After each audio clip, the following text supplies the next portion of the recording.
What's going on, guys? Sham23 here, back at it for another video, and today is my first discussion video that I've ever done. Up until this point, it's pretty much just been sneaker reviews. I've had like a clothing one before, but pretty much it's just reviews of stuff. But today I want to do a discussion, and if you've watched my update video, you will have known that I will be doing these, and you should have known that it was going up today. If you're not familiar with that video, the link for it is in the description, so go check it out. Very important video, explains why I'm doing this entire summer, and it has a detailed calendar for when everything is being uploaded and what it is.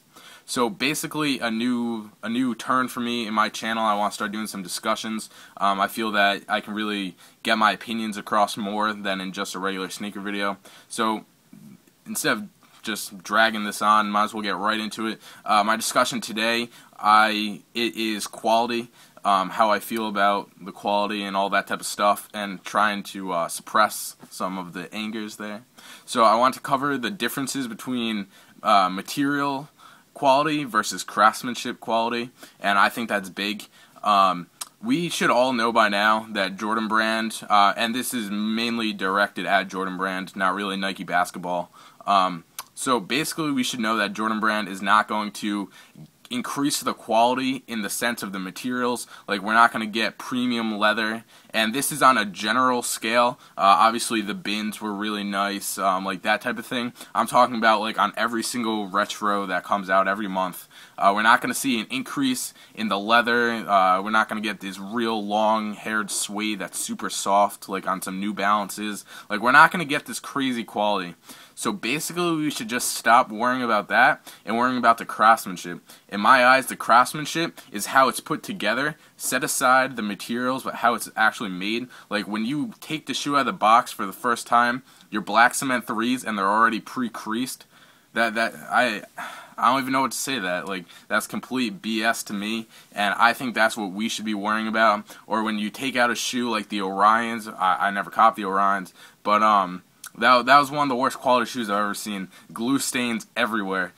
Pretty much every Jordan Retro that you get now will have some type of glue stain or scuff or somewhere, like on my calves. I didn't really show it, but it pisses me off. There's like a little tiny scuff on the toe box. I mean, they're still DS, but they have like this little scuff on it, so it's just it's annoying, and that's what I think we should be worrying about, not the actual quality of the materials, because that's just, it's not economic for Nike to do it, and in the end, people seem to forget this, but Nike is a business.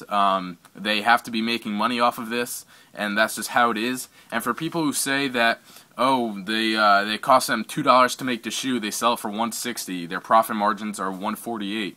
Or I mean 158, but that's not the case at all, because they have to sell it to they sell it for way less than retail price to the places, the distributors, like a Foot Locker or even like a mom and pop like Sneaker Junkies with their new Providence camo shirt right there, which I actually love.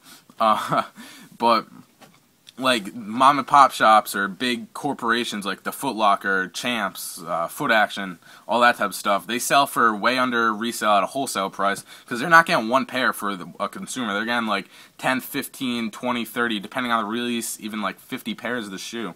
So they get it for much less than retail. To be honest, I don't know how much they get it for, but let's just say they sell the shoe for $150, which is under retail. Let's just, for numbers, they sell it for $150. That store might get it for $75 or $100. So that already cuts back the profit margins, and then at that, Nike has to pay for the shipping freight, because it's coming from China or Vietnam. So they have to pay for the shipping freight over to the U.S., and then they have to pay the obviously the workers. We know the workers don't get paid anything, but that's not what this is about. They have to pay the designers, like Tinker Hatfield. He didn't design some of these Jordans for free. Like, it wasn't like, oh yeah, sure, I'll just give you some free Jordans.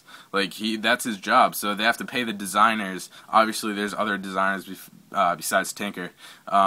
All the designers, like the hierarchy of the of Nike Corporation. Phil Knight gets his paycheck. Like, there's a lot of stuff that goes in between there where they still make a lot of profit, and I do believe that they could still improve their quality, but it's just not realistic. and how the reason, as far as I've been told, that they've been raising the retail price is because they want to be like, I forget what it was like a net worth of like $1 billion by the end of this year, which I'm not sure how that is. I could always check the quarterly earnings, but excuse me.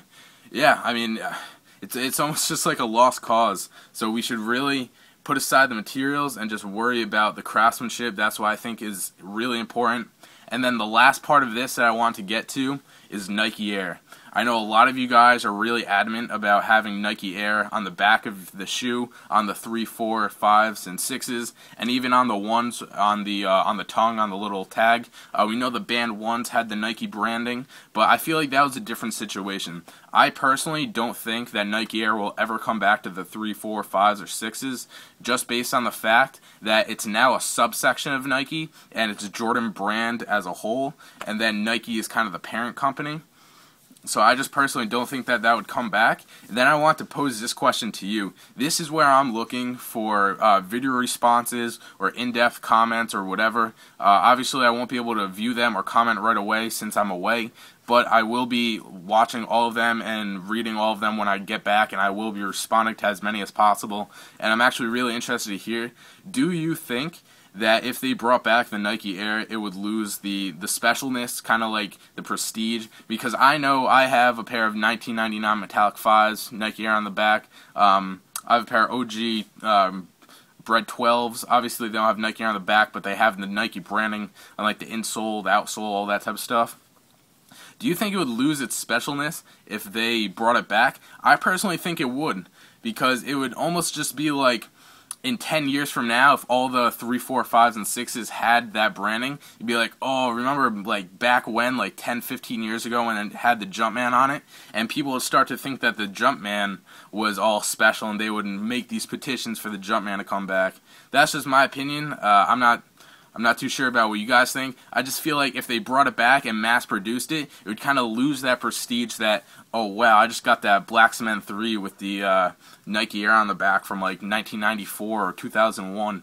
Like, I think that's awesome when you can get the Nike Air, but I feel like if they brought it back, it just wouldn't be as special. It's like when they re-retro something from way back, and you're so hyped for it, and then it comes, and you're like, oh, it's cool. Like, that's just my opinion. Let me know how you guys like my first discussion video. It's around like 7 minutes or almost 8 minutes, so not too long, but it's also not 2 minutes long. I have a bunch of other topics that I was going to cover, so this was the first one on quality. As I've said before, if you have missed my discussion video, go check it out down below. Comment, rate, subscribe up there if you're not already. Let me know how you like my new setting area. I think it's pretty cool. So let me know how the quality looks here opposed to the other part of my room.